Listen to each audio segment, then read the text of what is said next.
So Explorer 2 it is. But you know what they say about sequels. They're never as good as the originals. The Explorer 2 has always been kind of an odd duck in the Rolex lineup. By the 1970s, Rolex had already created watches for some of the most extreme endeavors on Earth. Deep sea diving, global aviation, even scientific breakthroughs in the lab. So what could be next for Rolex?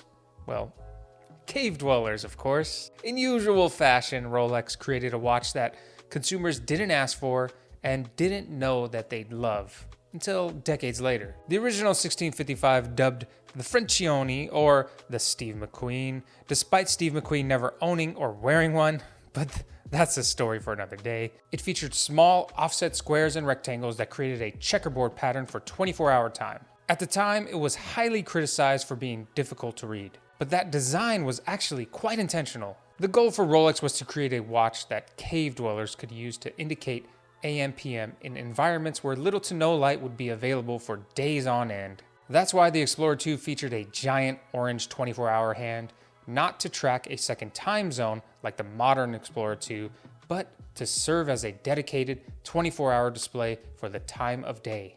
The watch was originally filled with tritium, providing cave explorers with plenty of glow to last for days. And it's no wonder that the Explorer 2 has always struggled to gain popularity with the mass consumers. It's built for such an extremely specific purpose, but I think that it's that same determination to create a true tool watch, something built for a specific type of explorer that really draws the enthusiast in. And despite its eventual demise and resurrection with this much more subdued design, the Explorer 2's soul and original purpose still live on in this modern version.